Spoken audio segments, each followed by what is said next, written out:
Olá, queridos! Este salmo é intitulado Mictã de Davi. É a primeira vez que esse termo é empregado no título original dos Salmos e volta a aparecer nos Salmos 56 a 60. Os estudiosos não apresentam um consenso quanto ao significado desse termo. Também é um salmo messiânico, pois é mencionado por Pedro no dia de Pentecostes e por Paulo em seu sermão na sinagoga de Antioquia da Psídia, ambos referindo-se a Jesus. Este é um cântico maravilhoso que relata como Davi encontrou o segredo do contentamento, o verdadeiro contentamento que dá sentido e alegria mesmo em tempos difíceis. É um salmo que traz uma combinação de alegria, louvor a Deus, humildade e submissão à vontade de Deus. Davi começa o salmo declarando o quanto ele precisava do cuidado constante do Senhor e de sua orientação, de modo a poder honrar ao Senhor e desfrutar de todas as coisas boas que apenas Deus poderia lhe dar. Esse é o nosso maior bem e o nosso maior tesouro. Nos versículos 3 e 4, Davi nos ensina a não vivermos a vida cristã de forma isolada, pois somos parte de uma grande família espiritual e precisamos uns dos outros. Apesar das nossas imperfeições e fracassos, os cristãos são a elite de Deus, sua nobreza na terra. Assim como Davi, não devemos compactuar com aqueles que desobedecem ao Senhor e que adoram ídolos, como o dinheiro, o sucesso, a fama e coisas do tipo. Devemos sim procurar conduzi-los a Cristo, a fonte de tudo que é bom e duradouro. Não devemos nos isolar, pois o Senhor nos deixou neste mundo para sermos sal e luz. Porém, devemos cuidar para não sermos contaminados pelos seus pecados. Nenhuma igreja é perfeita, pois nenhum cristão é perfeito, mas ainda assim devemos dar graças pelo povo de Deus e procurar encorajá-lo de todas as formas possíveis. Depois que o povo de Israel conquistou a terra prometida, cada uma das tribos, exceto a tribo de Levi, recebeu uma herança. Pelo fato dos sacerdotes e levitas servirem no santuário e comerem dos sacrifícios sagrados, o Senhor era a herança deles. E Davi se considera parte desse grupo privilegiado. Ele diz: "O Senhor é a porção da minha herança e o meu cálice." Possuir grande riqueza e não ter o Senhor é, na verdade, a mais absoluta pobreza. Desfrutar as dádivas e ignorar o doador é, na verdade, a mais absoluta perversidade. Se Jesus é o Senhor da nossa vida, os bens que possuímos e as circunstâncias em que nos encontramos representam a herança que Ele nos dá.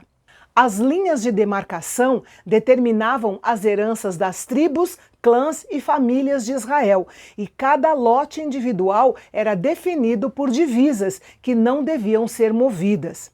Davi está feliz, pois Deus fez as divisas da sua herança abrangerem lugares agradáveis, de modo que ele pôde declarar: "É muito linda a minha herança."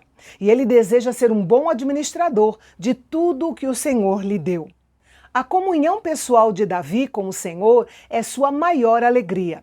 Deus instruía e aconselhava Davi e lhe dizia o que fazer e como fazer, inclusive durante a noite. No original hebraico, o termo noite aparece no plural, sugerindo noites escuras ou noite após noite de aprendizado do Senhor. O termo aconselhar dá a ideia de disciplina, pois Davi aprendeu muitas lições ao ser disciplinado pela mão amorosa de Deus. Ele disse: "Coloquei o Senhor sempre diante de mim." Isso fala da decisão de Davi de colocar Deus em primeiro lugar em sua vida. Ele determinou que Deus sempre seria o seu foco, sua perspectiva. E o resultado dessa decisão foi uma posição de segurança na vida de Davi que de outra forma não existiria. Davi continuou a descrever os benefícios da sua decisão de colocar o Senhor sempre diante dele. E esse tipo de decisão tem um custo. Pode custar certos prazeres, popularidade, anonimato, relacionamentos familiares, objetivos de vida, escolhas profissionais, prioridades financeiras e assim por diante. No entanto, Davi também nos conta alguns dos benefícios dessa tal decisão de vida. Ele diz: "O meu coração está alegre e a minha glória exulta." Houve felicidade e uma glória que Davi conheceu através desse compromisso de vida que ele não teria conhecido de outra forma. Por isso, ele compôs essa canção de louvor sobre sua decisão de vida. No versículo 10, vemos que ele ainda descreveu um benefício adicional da decisão de sua vida de colocar o Senhor sempre diante dele, sempre em primeiro lugar, que foi a confiança no cuidado e na bênção de Deus após a morte. Davi tinha sua confiança estabelecida. Note que era confiança e não um simples desejo de que Deus não deixaria sua alma na sepultura ou no Sheol, mas que sua vida continuaria na presença de Deus. Esta declaração é uma maravilhosa declaração de confiança em algum tipo de ressurreição e vida após a morte. Lembrando que a compreensão sobre a vida após a morte no Antigo Testamento não era muito clara, como nós já vimos. Mas nesse caso, de uma maneira maravilhosa e talvez sem saber, Davi falou além de si mesmo. Claro que, em certo sentido, Davi era de fato um santo de Deus cuja alma não seria deixada na sepultura.